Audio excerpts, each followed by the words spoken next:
Today I'm going to discuss about cultural practices of wheat.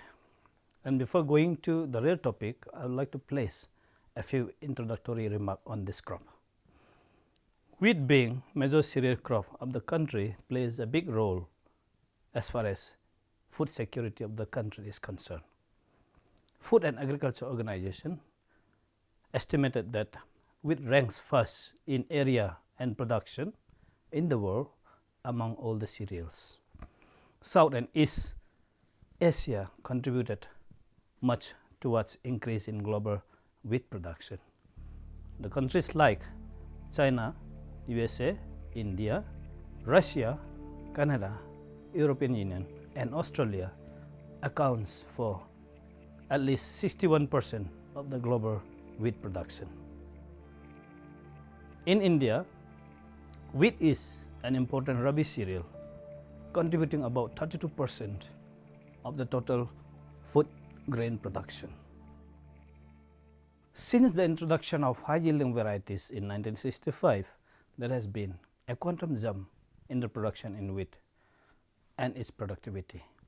The report of Faustet and IGC showed India's production of wheat at 94 million metric tons, that is 13.53% during 2011-12, against the world's 694 million metric tons.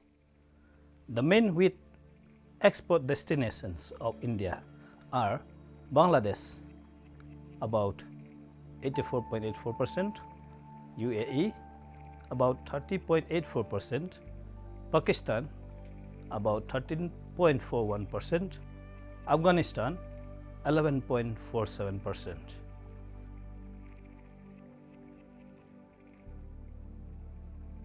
The productivity of wheat has increased from 2.6 tons per hectare in 2004-05 to 3.14 tons per hectare in 2011 and 12.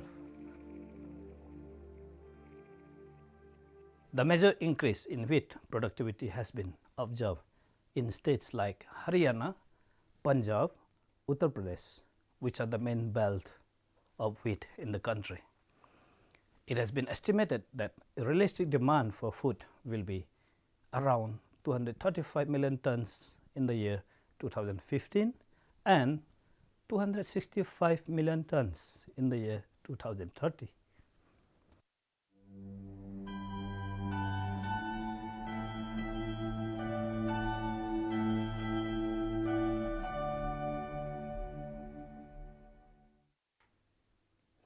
Let's now come to cultural practices of the crop. As we all know that cultural practices include from soil preparation till harvest. And let's have a look on the soil tillage and land preparation of this crop. The soil is plowed with moldboard plow after kharif crop harvest to bring to a fine till as the seed is very small. The field is deeply plowed followed by 2 to 3 times harrowing or 4 to 5 intercross plowing with country plow. Planking is done after plowing to retain moisture. The number of plowing depends upon the nature and type of weeds in the field. More number of plowing is required if there is perennial weeds. In rain-fed areas, the soil tillage is operated in the evening as evaporation of the soil moisture takes place if done during the hot day.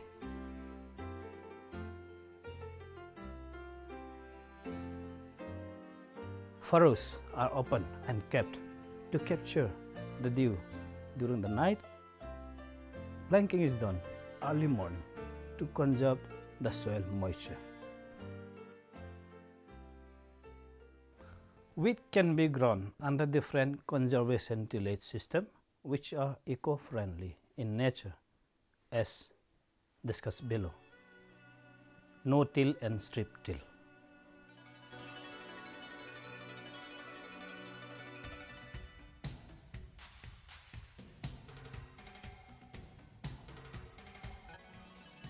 This involves planting crops directly into residue that either has not been tilled at all, which is called as no-till, or has been tilled only in narrow strips with the rest of the field left untilled.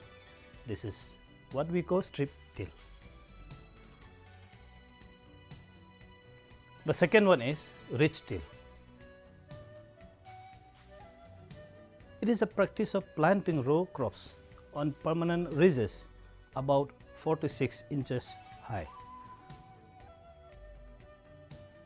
The previous crop's residue is cleared off ridge tops into adjacent furrows to make way for the new crop being planted on the ridges.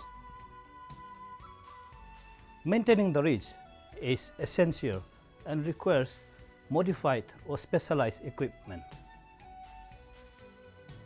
The third one is merge till. It is any other reduced tillage system that leaves at least 1/3 of the soil surface covered with crop residue. The environmental benefit achieved from conservation tillages are: number one, it reduces soil erosion as much as 60% to 90% depending on the conservation tillage method. Or pieces of crop residue shield soil particles from rain and wind until new plants produce a protective canopy over the soil. It also improves soil and water quality by adding organic matter as crop residue decomposes. This creates an open soil structure that lets water in more easily and in reducing runoff. The next one is it conserves water by reducing evaporation at the soil surface. And it also conserves energy due to fewer tractor trips across the field. And conservation tillage also reduces potential air pollution from dust and diesel emissions. In conservation tillage, crop residue provides food and cover for wildlife.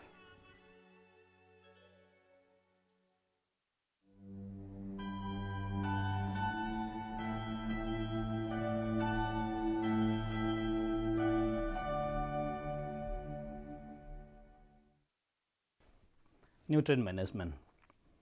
Plants also need food like we human beings need food. Organic manure application in the soil helps in building a good soil structure besides increasing the water holding capacity of the soil. Though manure contains lesser amount of nutrients, still they help in creating favorable soil environment for microorganisms as soil aeration is also created. About 10 to 15 tons of FYM or farmyard manure or compost should be added to the soil at least 4 to 6 weeks prior to sowing, as it takes time to further decompose and properly mix with the soil. Fertilizers are added to supplement the nutrient shortfall in the soil.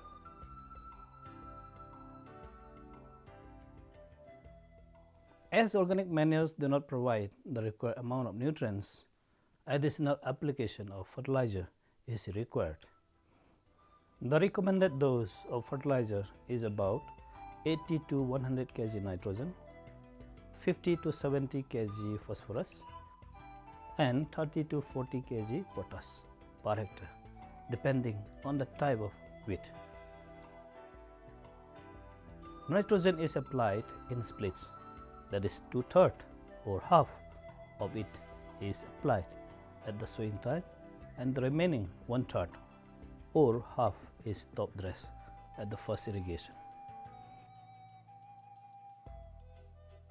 Phosphorus and potash are applied at the time of sowing in full dose, as the nutrients are less mobile and takes more time to dissociate and delayed availability to the crop.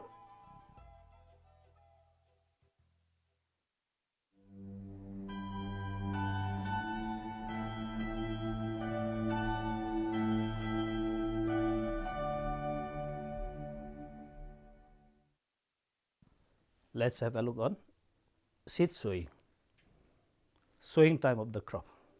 The sowing time ranges from November to December, though the optimum time is November. Seed rate. Seed rate depends on the variety, soil moisture status, sowing method, tillering ability of the crop, time of sowing, etc. The seed rate for different situations ranges between 25 to 30 kg per hectare in seed dibbling method to 155 kg per hectare in late sowing by seed drill method. Seed treatment. Wheat seed should be treated with fungicides like Agrocen, Thiram or Vitavex at the rate of 2.5 gram per kg seed before sowing to protect the seed from associated diseases. Sowing method. There are different types of sowing method in wheat which are practiced by the farmers as per their convenience. Broadcasting, seed drill and dibbling method are the various methods of sowing in wheat. Bidirectional sowing, that is second direction sowing cutting across the first sowing direction at right angles, gives yield advantage. Sowing behind plow and seed drill are preferred by most of the Indian farmers as they give satisfactory germination and plant stand.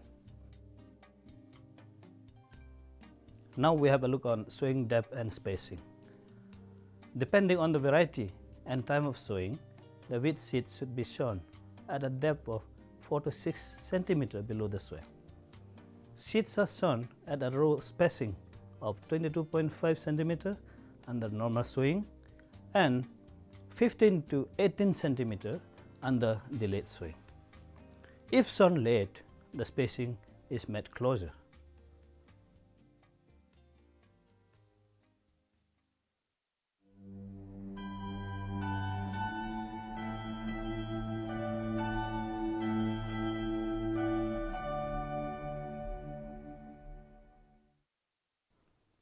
Let's go to water management or irrigation of the crop.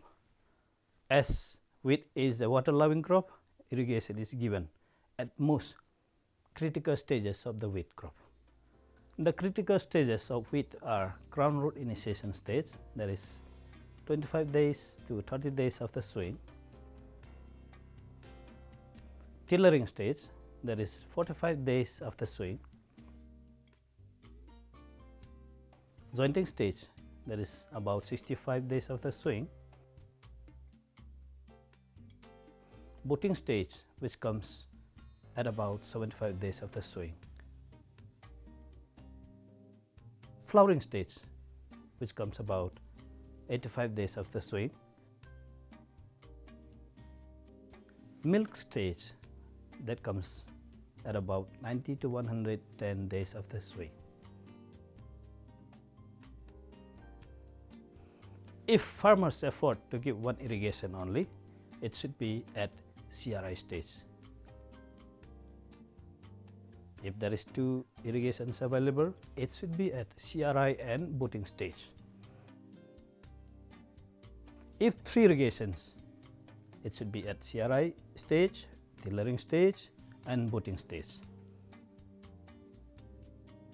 And if four irrigations are available with the farmers, it should be given at CRI stage, tillering stage, booting stage and milking stage. And if 5 irrigations are affordable by the farmers, it should be at CRI stage, tillering stage, jointing stage, flowering and milk stages. The schedule of irrigation may be altered depending on the rainfall.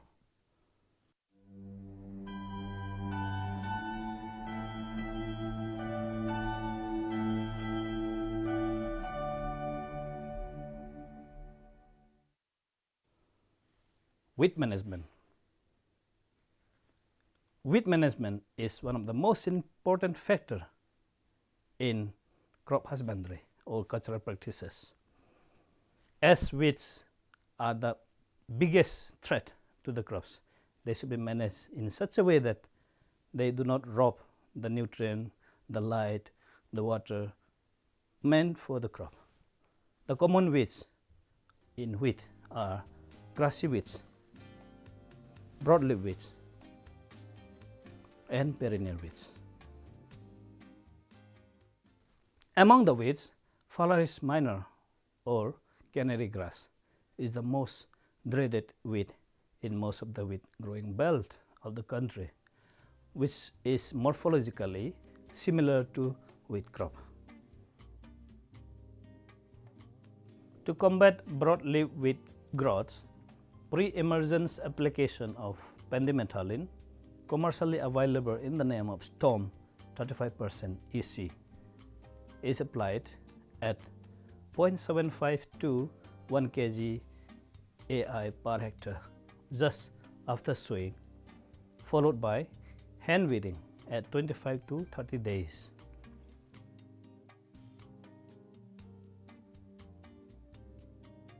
While for perennial weeds and grassy weeds, post-emergence application of 2,4-D ester, Blidex C 34% EC at the rate of 1.4 liter per hectare in 800 to 1000 liter water, or isoproteron or IsoGuard at the rate of 0.75 kg AI per hectare in 800 to 1000 liter water at 30 to 35 days after sowing, followed by one hand weeding would be a suitable integrated weed management system in wheat. A good crop husbandry is required for avoiding weeds as a cultural weed control method.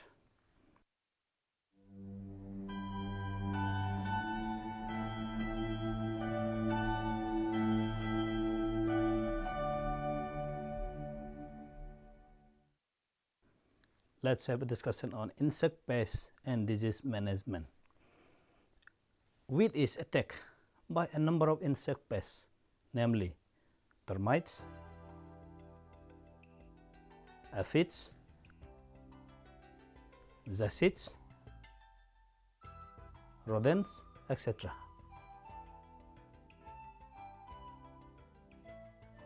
To prevent the crop from termites, treat the seed with Aldrin 30 at the rate of 4 ml per kg seed, or broadcast 25 kg Aldrin per hectare into the soil and mix properly.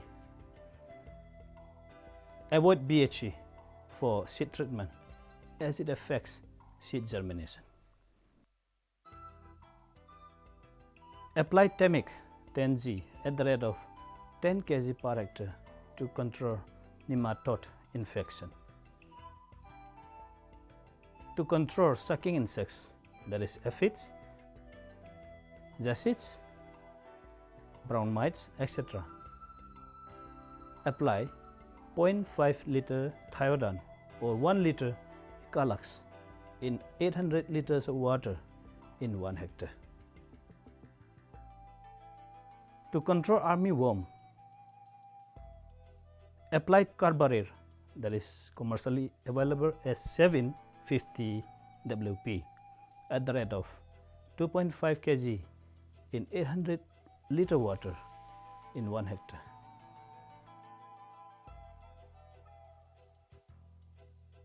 Rodents are controlled by mechanical traps or rodenticides like ratafin, warfarin as a bait. Wheat suffers from several diseases including rust, alternaria leaf blight, powdery mildew, loose mud, and kernel burnt. For diseases, precautionary measures are more important than control measures. The following measures are to be taken up before sowing. Grow resistant varieties as far as possible. Treat the seed before sowing with any fungicide, that is Serasan, Vitavex or Agrosan, etc. If the disease still appears, spray 0.2% Zineb, Dithane M45 or Bordex mixture. Keep the field clean, that is field sanitation, as many of the diseases are soil-borne and superficial diseases. Timely sowing of the crop is mandatory to escape from the insect pest diseases.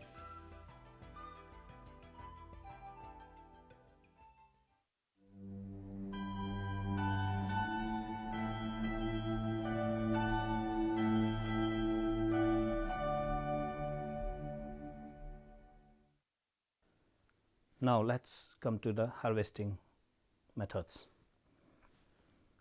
Wheat is harvested when the grain becomes hard and the straw becomes dry and brittle.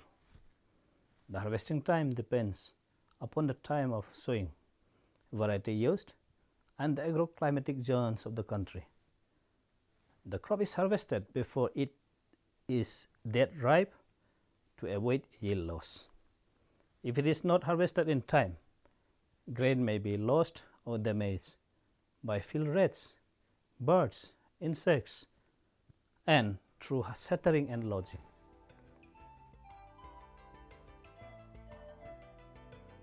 The right time to harvest the crop is when the moisture content in grain is about 20 to 25%.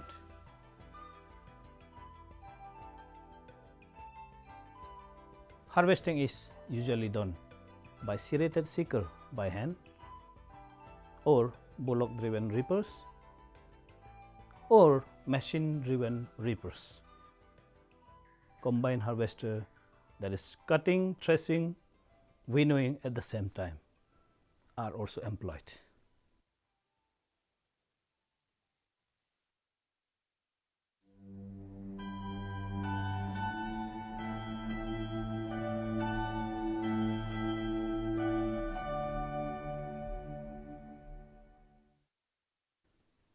Threshing. Threshing is the last cultural practice or the field operation for wheat crop. Threshing of wheat is done after drying the harvested crop for 3 to 4 days on the threshing floor. Threshing is done by trampling with bullock feet or by power-driven thresher. This is used to save time and labor, which also has a better output.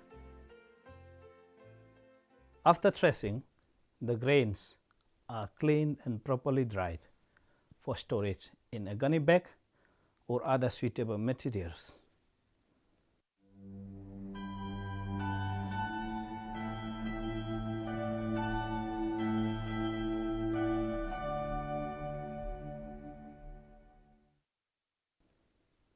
Storage of the grains. The grains should be stored in a well-constructed storage bin with well-aerated structure to avoid damply situations. Insect pests and diseases are encouraged under such dampy conditions. Storage structures with aluminum or tin roofs are preferable as the heat accumulated help in further drying of the stored grains.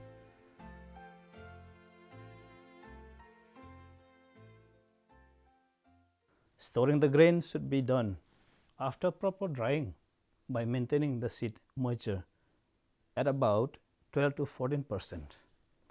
Fungal and insect pest attacks are common if not properly dried.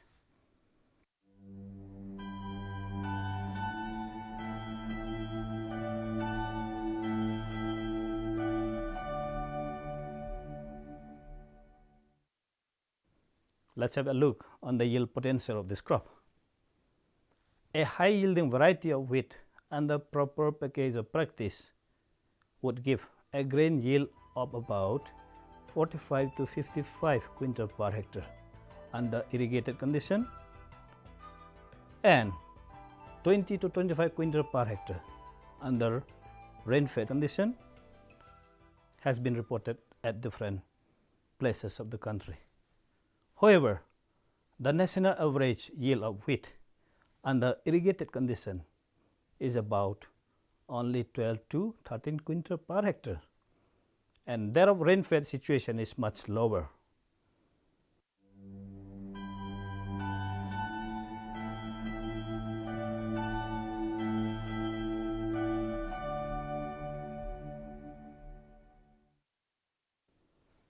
Let's come to the conclusion part of this study.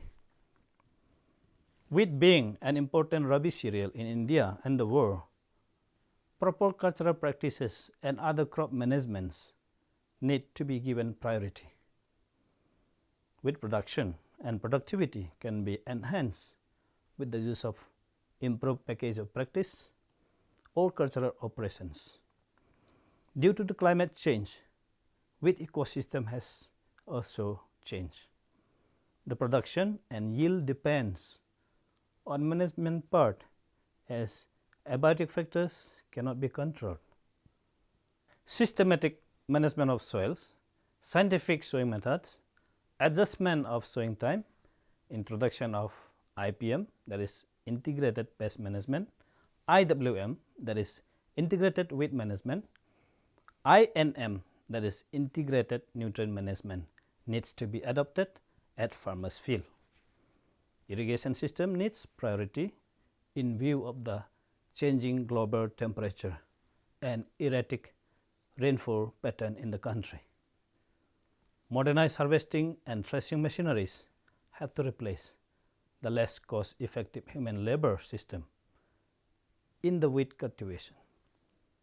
Careful variety selection, most remunerative cropping system have to be chosen to achieve sustainable wheat production with optimum productivity and resource conservation at the same time.